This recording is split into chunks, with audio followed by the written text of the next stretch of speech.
Alhamdulillahilladzi faddala bani Adam bil ilmi wal amali ala jami'il alam.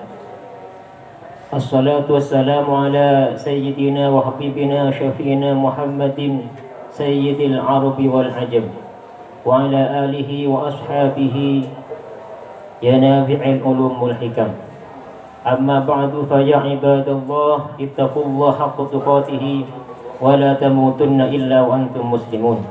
Qala Allah Ta'ala fi kitabihil karim, A'udzu billahi minasyaitonir rajim. Ya ayyuhalladzina amanu qu anfusakum wa ahlikum nara wa quduha an-nas wal hijarah 'alaiha malaikatun ghiladun shidadun la ya'suna Allah ma amarahum wa yaf'aluna ma yu'marun.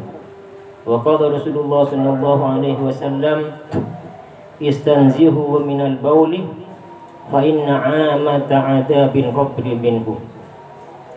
Ma'asyarul muslimin wa zumratal mu'minin rahimakumullah. Marilah kita senantiasa bersyukur kepada Allah Subhanahu wa taala dengan menyatakan alhamdulillahirabbil alamin atas semua nikmat yang telah kita terima selama ini, terutama nikmat iman, nikmat Islam, dan juga kesempatan pada hari ini kita bisa melaksanakan ibadah kewajiban yaitu salat Jumat. Yang kedua, salawat dan salam semoga tercurahkan kepada junjungan kita Nabi Allah Muhammad sallallahu alaihi wasallam yang telah menyelamatkan kita dari dunia kesesatan menuju hidayah Allah Subhanahu wa taala. Dan juga kami tidak lupa menyampaikan, mari tingkatkan ketakwaan kita kepada Allah Subhanahu wa taala.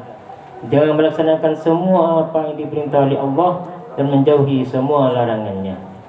Tentunya kita tahu bahwa perintah Allah itu ada aturannya, ada syariatnya.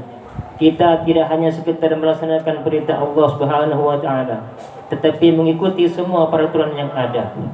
Yang pada Jumat yang lalu telah kami sampaikan beberapa syarat diterimanya ibadah kita kepada Allah Subhanahu wa taala. Pada kesempatan kali ini kami ingin menyampaikan sebuah kisah hadits Rasulullah sallallahu alaihi wasallam yang diriwayatkan oleh Abdullah ibn Abbas radhiyallahu anhu, marra Nabi sallallahu alaihi wasallam bi ha'itin min hitanil Madinah fa sami'a sawta insanain yu'adzabani fi kuburihima. Ini hadisnya agak panjang, kami putus, nanti sepotong kami juga akan baca. Artinya begini, pernah suatu saat Rasulullah sallallahu alaihi wasallam berjalan dengan para sahabat di satu pemakaman di kebun kurma, di mana ketika di situ Rasulullah mendengar ada dua kuburan, ada dua suara bersumber dari kuburan yang sedang disiksa oleh malaikat. Ada dua kuburan di situ disiksa, menjerit-jerit mungkin atau bagaimana. Yang jelas dua kuburan ini didengar oleh Rasulullah SAW ketika itu disiksa. Lalu Rasulullah fada'a bijaridatin fakasara kisraini, maka Rasulullah langsung mengambil pelepah kurma, lalu pelepah kurma itu dibelah dua, yang satu diletakkan di kuburan yang satu, yang satunya diletakkan di kuburan yang lainnya. Lalu sahabat bertanya, ya Rasulullah, lima fa'alta hadza, kenapa engkau melakukan hal ini?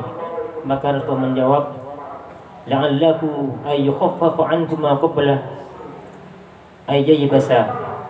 Artinya apa? Semoga hamba kedua ini diringankan siksanya oleh Allah selama pelepah kurma ini masih belum kering. Ini menjadi dalil diantaranya kenapa ketika kita pergi ke ziarah kita dianjurkan memasang bunga-bunga yang masih segar ya. Maka bunga itu yang segar itu dia akan membacakan istighfar, ataupun ada ulama mengatakan membaca tasbih yang mana itu akan bermanfaat kepada jenazah yang ada di dalam kuburan tersebut sampai bunga-bunga itu jadi kering. Ini di antara dalilnya. Lalu sahabat bertanya, kenapa ya Rasul sahabat yang satu ini kubur ini disiksa oleh Allah Subhanahu wa taala? Rasul menjawab, innahu la yastatiru min baulihi. Hamba yang satu ini kenapa disiksa? Ini disiksa karena dia tidak menutup, dia tidak hati-hati ketika dia kencing. Ay muhmilun fi nadhafati jismihi wa thawbihi. Artinya orang ini, kata ulama untuk dalam menafsirkan hadis ini, Orang ini disiksa karena dia gak hati-hati. Dia tidak teliti dalam memelihara badannya dan memelihara pakaiannya dari najis. Jadi sehingga dia ketika sholat ternyata di badannya ada najis, ataupun di pakaiannya, di bajunya atau di sarungnya ada najis, sehingga dia merasa sholatnya selama ini sudah bagus, sudah diterima, ternyata tidak diterima, menyebabkan dia disiksa di kuburan. Maka hati-hati. Jadi kami ingin menegaskan kepada kita semua, terutama di sini, di dalam sini ada tempat wudhu juga kumpul dengan tempat kencing. Maka ketika kencing hati-hati, jaga benar, jangan kencing berdiri, duduk dengan rapi, disiram, bukan hanya disiram kubul ataupun tuburnya, tapi di sekelilingnya, kakinya juga disiram. Jangan-jangan takut-takut kakinya ketika keluar membawa najisnya kencing yang belum bersih, sehingga nanti akan najis semua ini nanti. Karena di sini dinyatakan bersih, apa semua akan sholat di situ. Kalau kita yang bawa najis, orang sholat di situ, siapa yang bertanggung jawab? Yang bertanggung jawab kita sendiri yang bawa najis. Apalagi yang nyeker dari belakang. Kalau nyeker pergi ke tempat wudhu di depan, jangan langsung naik ke tempat wudhu yang bersih. Bagaimana? Pakai sandal pergi ke tempat cucian di luar. Contohnya di tempat pencucian mobil, di situ ada keran. Cuci dulu kakinya, setelah bersih baru naik ke tempat yang sudah dinyatakan bersih, atau dengan kata lain alas kaki dilepas. Kenapa? Demi menjaga, melihara, jangan sampai ada najis, jangan sampai ibadah kita selama ini tidak diterima oleh Allah Subhanahu wa taala. Na'udzubillah, na'udzubillah. Yang kedua, ketika wudu juga, ketika basuh kaki itu harus betul-betul bagus, rata ke seluruh tumitnya juga harus rata. Ini kadang-kadang saya melihat yang junior-junior ini kadang-kadang apa terburu atau gak ngerti, padahal sudah diterangkan tiap hari. Wudu kakinya nggak digosok, hanya di depan, tumitnya nggak dibasuh. Ada sebuah hadis ini, perhatikan. Wailun lil aqabi minan nar, kata Rasulullah. Ada satu jurang neraka, siksaan khusus bagi orang disiksa gara-gara tumit. Apa maksudnya? Ulama menafsirkan hadis ini, ya diantaranya penafsirannya ialah bahwa ini menunjukkan wajibnya kita meratakan air ke seluruh tumit dan dibasuh, bukan diusap. Kalau diusap, ya diusap, tapi kalau dibasuh mengalir airnya. Jadi andai kata kita akan mengalirkan air di tumit, hanya depannya saja yang dibasuh, belakangnya kamu lepaskan, tidak dibasuh, maka wudunya tidak sah. Ketika wudunya tidak sah, baca pegang Quran haram, membaca Quran haram, sholat haram, juga dia tidak sah juga secara fikih. Nanti kemana-mana nanti akibatnya kalau kita wudunya tidak benar. Maka hati-hati, mari mulai detik ini yang senior-senior saling menasihatin yang junior. Mungkin juga senior juga lupa, yang junior ingatkan ketika wudu jangan terburu-buru, betul-betul benar wudunya. Yang pertama tadi ialah menjaga najis, jangan sampai kita ini bawa najis ke tempat ini, ke tempat ibadah. Yang kedua, sahabat yang kedua ini, Rasulullah ditanya oleh sahabat, ya Rasul, kenapa kuburan yang satunya ini disiksa oleh Allah?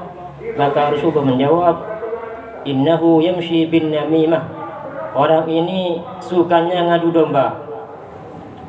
Naqlul kalam bil ifsad, apa melontarkan ucapan yang muhaddithul adawah, yang menumbuhkan permusuhan. Ya namanya mengadu domba. La yadkhul jannata namamun, tidak akan masuk surga orang yang suka mengadu domba. Dan pada saat ini, pada masa ini, mengadu domba itu bukan hanya pakai mulut, tapi bisa pakai WA, pakai SMS dan macam segalanya dan macam-macam. Kalau itu menunjukkan adu domba, jangan kita lakukan. Kenapa? Kita nanti akan disiksa di kubur. Sebelum di akhirat, di kubur sudah diawali siksaan kita bagi orang yang suka dan beriman. Masyaallah muslimin wa zumratul mu'minin rahimahumullah. Hanya ini yang bisa kami sampaikan. Semoga kita semua diberikan taufik dan hidayah Allah Subhanahu wa taala, agar kita semua ke depan menjadi hamba Allah yang lebih baik, lebih berhati-hati dalam beribadah kepada Allah Subhanahu wa taala dan mendapatkan ridha dari Allah Subhanahu wa taala. Inna ahsanal kalami kalamullahil malikil alam. Allah Subhanahu wa taala yaqulu bi qawlihi yahdil muhtadun. Wa idza quri'al Qur'an fastami'u lahu wa ansitu la'allakum turhamun. Bismillahirrahmanirrahim. Wal 'asri innal insana lafi khusrin illa إلا الذين آمنوا وعملوا الصالحات وتواصوا بالحق وتواصوا بالصبر. بارك الله لي ولكم في القرآن العظيم ونفعني وإياكم بما فيه من الآيات والذكر الحكيم وتقبل مني ومنكم تلاوته إنه هو السميع البصير.